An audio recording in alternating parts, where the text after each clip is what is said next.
The seam at Maria Denholm's left shoulder had been turned twice, and the third turning would take the dress past saving, so she had spent the previous evening reworking it a fourth way instead, unpicking the whole shoulder, reversing the cloth and setting it back so the worn side faced in. It had taken her 4 hours, and it had cost her nothing.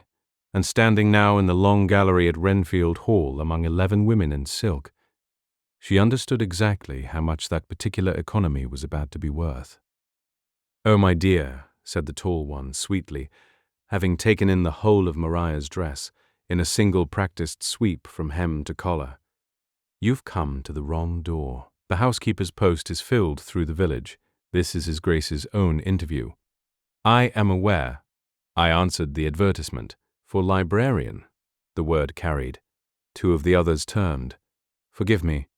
I only meant that the position requires Latin and a working knowledge of the classical catalogue.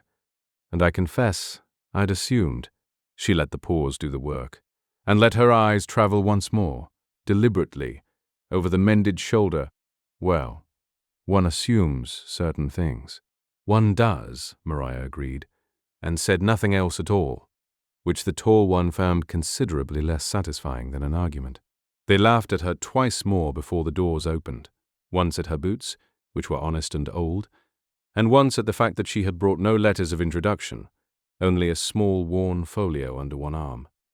She let them. She had been laughed at by considerably better people than these, and she had discovered, somewhere in the 2 years since her father's death, that the specific arithmetic of it never changed. The laughing cost them nothing and cost her nothing, and at the end of the hour someone would be hired and the rest would go home, and the laughing would have had no bearing on which was which.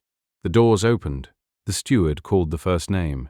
Adrian Vaughan, Duke of Renfield, had been conducting the interviews for 2 hours and had reached the conclusion that his aunt's committee had assembled, with great care and expense, 11 women who could not read. That was unkind, and he knew it. They could read. They could all read very prettily indeed, and they had all been coached to say the same 6 things about his father's collection, and each of them had said, at some point in her allotted quarter hour, some variation of what a magnificent library, Your Grace, one hardly knows where to begin, which was, he had come to understand, a perfectly accurate statement of their difficulty. He did not want a woman who did not know where to begin. He wanted a woman who would begin.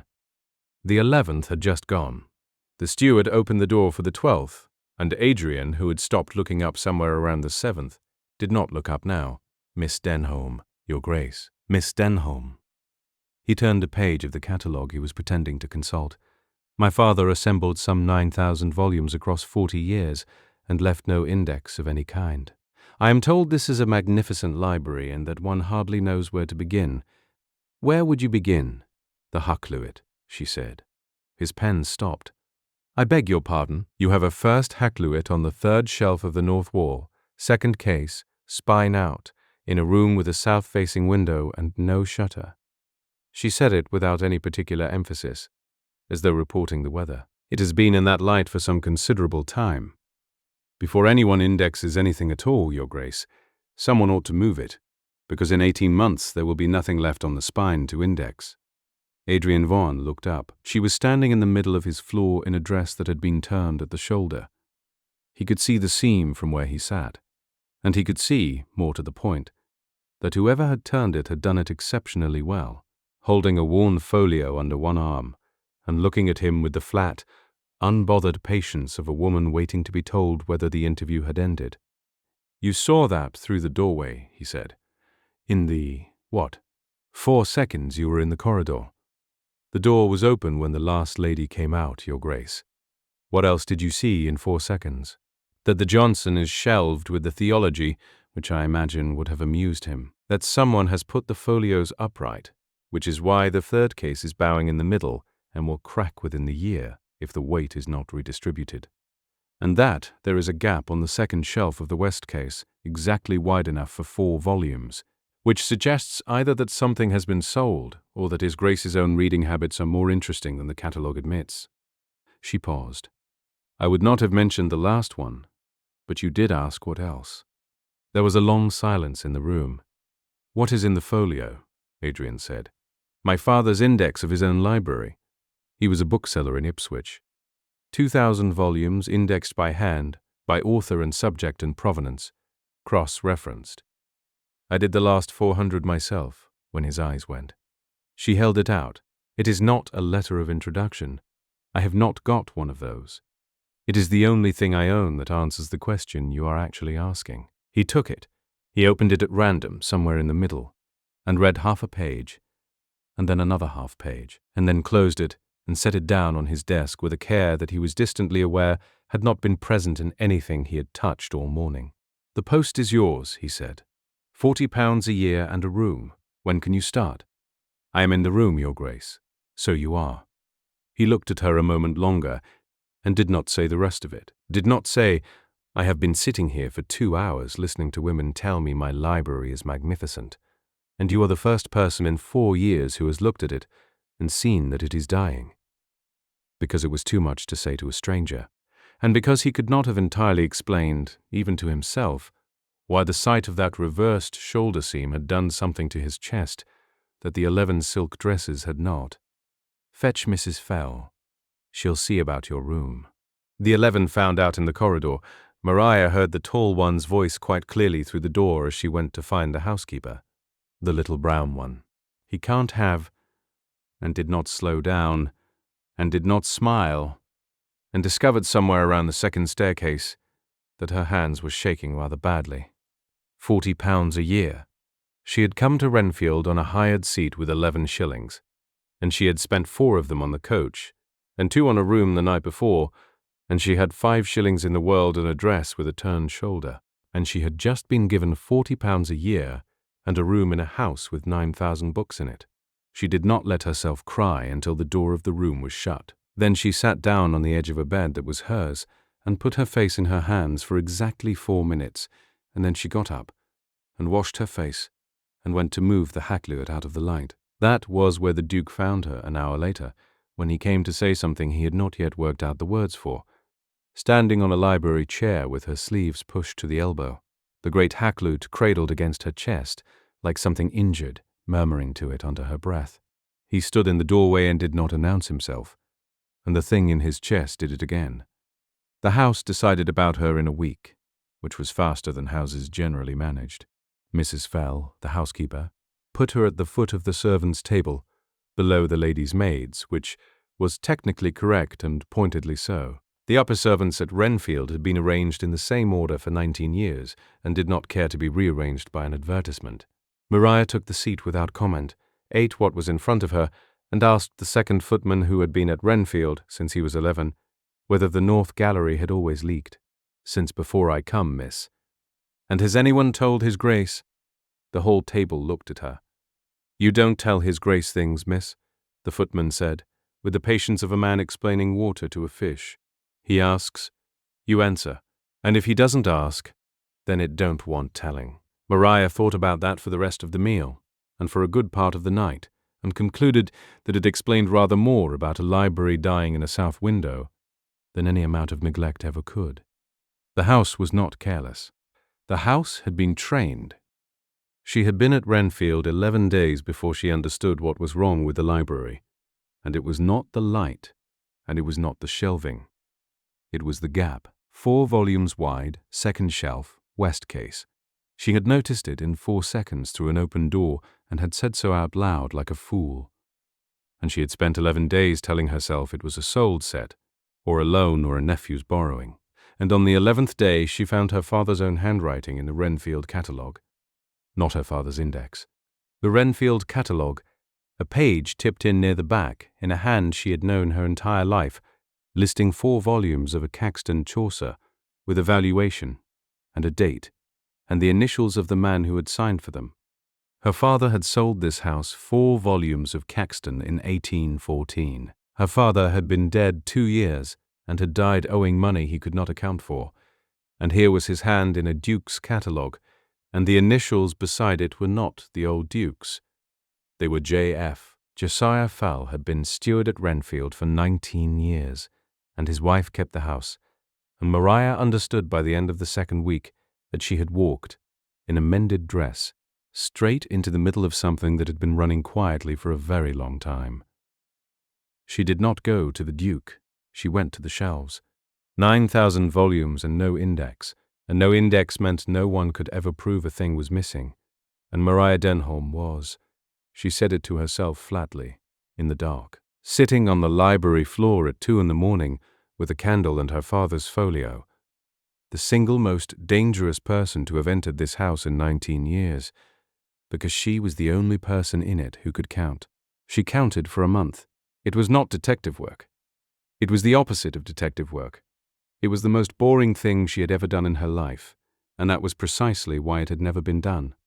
9,000 volumes, one at a time, spine and title page and provenance mark, against 40 years of receipts in a box no one had opened since the old Duke's death. 1,100 books a week. Her handwriting got smaller as the candles got shorter. She learned the smell of the north wall in the rain, and the shape came up out of it the way shapes do, not in a thunderclap, but in the slow accumulation of a thing occurring too often to be chance. A receipt, with no book. A book with no receipt, a valuation in one hand and a signature in another. Small houses, Always, Ipswich, Norwich, Bury, Lynn. Never a London dealer, never anyone who could afford a solicitor. 12 times in 19 years. 12 booksellers who had sent a Duke's steward something rare and been told it never arrived, and had eaten the loss, because the alternative was suing the Duke of Renfield over a parcel. Her father was the 12th. She sat with that on the library floor at 2 a.m. and did not cry, because she had done her crying on the first afternoon and had budgeted no more of it. She simply sat, with her father's folio open on her knees and his handwriting 11 feet away in another man's catalogue, and thought, he died believing he had lost it.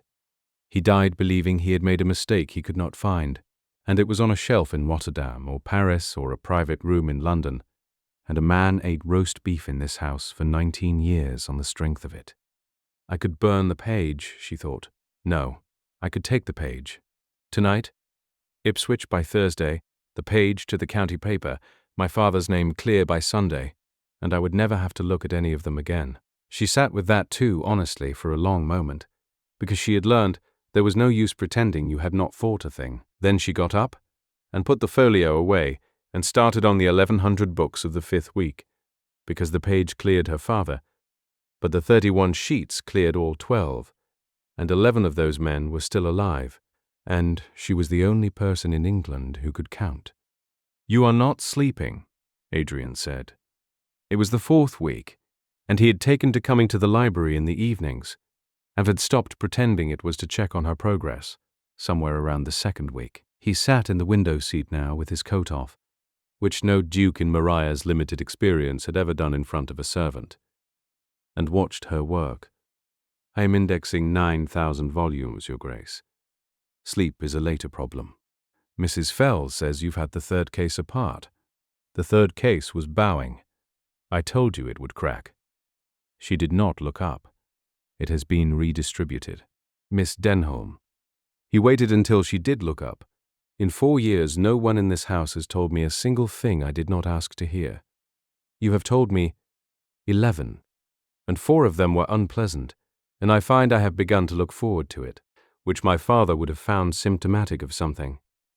He turned his hat once in his hands, a habit, she had noticed, that appeared only in this room. Whatever you are not telling me, tell me. She looked at him for a long moment. She thought about her father's hand in the catalogue and the initials beside it, and about the fact that she had 5 shillings and £40 a year and no letters of introduction, and that the word of a woman in a mended dress against 19 years of a trusted steward was not a fight. It was a formality. I am not ready, she said. That is not a no. No, she agreed. It is not. He was quiet a moment. Then, my father sat in that chair you are standing beside and told me, when I was 9, that every person in this house wanted something from me, and that the only question was how long each of them could wait before asking. He said it lightly, which did not disguise it at all. He was not a cruel man, Miss Denholm. He was a frightened one, and he taught me his fear very thoroughly, and I have spent 4 years, since he died, discovering that a man who assumes everyone is taking from him never has to notice when someone actually is. Maria set down her pen. "You have just told me something you did not have to tell me," she said. "In a house where the second footman says one does not tell his grace things, does he?" Adrian's face did something complicated. Yes, he would. That is, yes. He stood and put his coat back on, and paused at the door. "Whatever it is you are counting, Miss Denholm, count it properly. Do not bring it to me until you can put it on the desk and let it speak for itself, because I will want very badly not to believe it, and I would rather you had already made that impossible." It was, she thought afterward, the single most useful thing anyone had ever said to her, and he had said it without knowing what it was he was arming her against, which made it the first honest thing anyone in that house had done in 19 years. Fell moved first, which she had expected, and he moved cleverly, which she had not. He did not accuse her of anything. He simply mentioned at the servants' table, in front of the whole hall, that it was a curious thing how a bookseller's daughter had come all the way from Ipswich to answer an advertisement for a house that had bought from an Ipswich bookseller. And hadn't Miss Denholm's father died in debt? And wasn't it a mercy his grace was so trusting a man? With 9,000 volumes and no index, and a stranger alone in the room with them every night until 2 in the morning. It went through the house in a day. It reached the Duke in 2. "He has told you my father died in debt," Maria said, standing in the study she had first stood in 6 weeks before, in the same dress. "He has told you I came here deliberately. He has told you a woman who works nights alone in an unindexed library is a woman who is taking something." "He has told me all 3, Adrian said.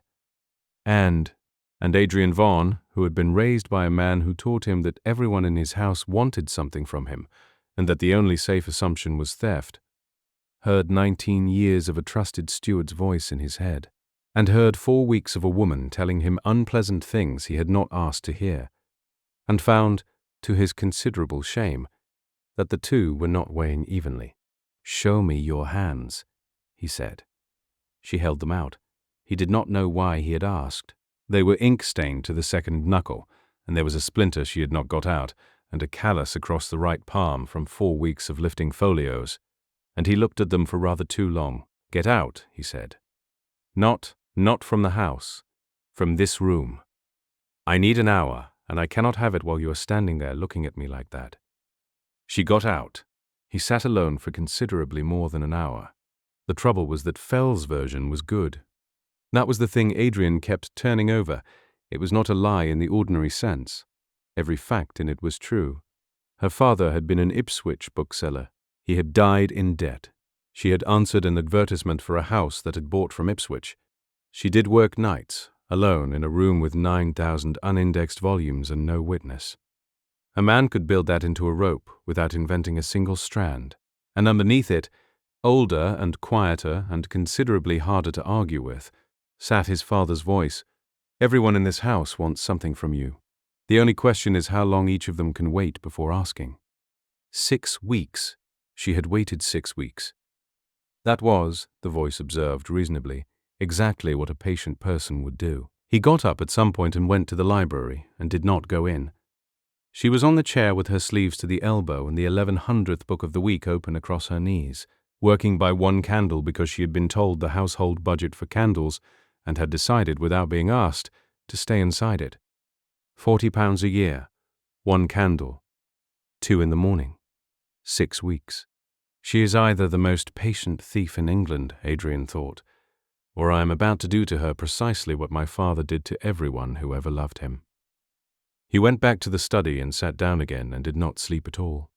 Mrs. Fell gave her notice at breakfast, not the housekeeper's own notice, but Maria's, delivered with enormous satisfaction over the teapot. "His Grace will want the library sealed, I expect, while the matter's looked into. You'll not be needing the key." She held out her hand. "It's nothing personal, Miss Denholm. It's simply that this house has run a certain way for 19 years, and it will run that way for 19 more, and people like you come and go." Maria put the key in her hand without a word, because she had learned that arguing with an outstretched palm was a thing that only ever cost the arguer, and because she had at midnight the night before already copied every sheet she needed. She was not going to be in that library again. She had known it for 2 days. She had simply declined to spend the 2 days being frightened about it when there was counting left to do. She did not wait for him to decide. She had spent 2 years learning what waiting was worth, and she came down at midnight with the folio and the tipped-in page and 31 sheets of her own counting, and she laid all of it on his desk without a word.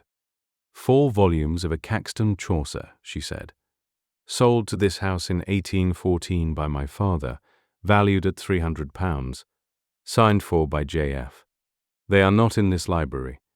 They are not in the catalogue proper. They are on a tipped-in page at the back in my father's hand, which means my father wrote the entry himself, at the time, in this house, and someone put it where a man who does not read his own catalogue would never find it. Adrian did not touch the papers. My father died owing £300 he could not account for, Maria said, and her voice did not shake at all, which was costing her something. Fell bought the Caxton on the estate's coin, told the old Duke it had never come, and made my father the debtor for the loss. Then he sold it on his own account. He has done it 11 more times in 19 years. Here, all 31 sheets, all of them the same shape. Every one of them a bookseller too small to fight a Duke's steward. Miss Denholm, I am not finished. She set one more sheet on top. This is the last of it. This is the one that matters. That page is the only evidence in England that my father was not a thief, Your Grace. And I have just put it in your hands, and you may do whatever you like with it, because it is your house and your catalogue and your steward, and I have 5 shillings. She stopped, made herself say the rest. You needn't look at me like that. I am not asking you to save me. I am telling you what your own house has been doing for 19 years, and asking what you intend to do about it. The silence went on a long time. You could have taken that page, Adrian said quietly, any night for 6 weeks, burned it, or sold it, or simply put it in your pocket, and gone home to Ipswich and cleared your father's name with no one the wiser. That page in your hand is worth £300 and your father's whole reputation, and you brought it to me. Yes? Why? Because it is your library, Maria said, and I was hired to index it, and the index is not finished. He crossed the room. She did not step back. His hand came up to the side of her face, ink and splinter and all, and the space between them went to nothing at all. The clock in the hall struck 1, and Mrs. Fell's step sounded on the stair, and they came apart before either of them had chosen to, and Maria went up to a room that had been hers for 6 weeks, and lay awake until dawn. Adrian dismissed Josiah Fell in front of the assembled household, which was not how such things were done. 19 years, Fell said. 19 years, Your Grace, and you'll take the word of a girl in a mended dress. I'll take the word of 31 sheets of arithmetic, Adrian said, which you may examine at your leisure, and which my solicitors have examined at theirs, and which the magistrate will examine on Thursday. He did not raise his voice once. You chose your victims well. Booksellers too small to fight me. Men who would rather eat a loss than sue a duke. You built 19 years on the assumption that no one in this house would ever count. And she counted? She counted in 4 weeks, Adrian said, at night for £40 a year. And she brought me the one page that would have cleared her own father, and she brought it before she cleared him, because the index was not finished. He turned to the whore. There is a lesson in that which I intend every person in this house to understand. She is not the librarian at Renfield, because I am kind. She is the librarian at Renfield, because she was the only one of 12 who looked at the room and saw work in it. Fell left England before Thursday. The estate made restitution to 11 booksellers and to the estate of a 12th, in Ipswich, which had no one left to receive it, but a daughter. She refused it. It was never about the money, Your Grace. I am aware, Adrian said. Take it anyway. It is not a gift. It is an account, and it has been open 19 years, and I would like very much to close it. Then close it properly. She did not take the paper he was holding out. £300 does not make my father undead, and it does not make him unashamed. And he was ashamed for the last 2 years of his life in a room I was standing in. You cannot pay that. Nobody can pay that. She made herself finish it. But you can print it. You can have your solicitor write to the county paper in Ipswich and say, over your own name, that Thomas Denholm sent this house a Caxton in 1814, and this house lost it, and let him carry the blame for 19 years. That costs you something. The money costs you nothing at all." Adrian looked at the paper in his own hand for a long moment. "That is a considerably worse bargain for me," he said. "Yes, every dealer in England will read it. Yes, Otley will have an apoplexy. Almost certainly." "Miss Denholm," Adrian said, "will you marry me? That is what makes you ask." "That is what makes me ask out loud," he said. "I have wanted to for a month, and I could not work out how to do it without it sounding like payment, and you have just told me, very precisely, the difference between paying a debt and answering for one, and I find I would rather spend my life being told the difference by you than go on guessing at it alone." She took a very long moment. "The letter goes first," she said, "in the paper, under your name, before anything else at all." "Naturally." "Then yes," said Maria Denholm, and he crossed the room, and this time the clock did not save either of them. A year later there was an index. It ran to 4 volumes, bound in plain calf, and it sat on a stand of its own at the north end of a library where the south window now had a shutter, and every one of 9,000 volumes was in it, by author, by subject, by provenance, cross-referenced, in a hand that had learned the work at a bookseller's elbow in Ipswich. The Duchess of Renfield was on a chair with her sleeves to the elbow when her husband came in, which was where he generally found her. "Fell is in Rotterdam," Adrian said. "Otley writes that he has taken a position cataloguing for a dealer there, which I find so nearly appropriate that I have decided not to interfere with it. Let him count someone else's shelves for 19 years. Maria came down off the chair. "Your aunt wrote as well. She would like it known that she has forgiven you, and that she still considers the whole business quite mad, and that she wishes to be told at once whether it is true you married your librarian." "What did you tell her?" "That you did not."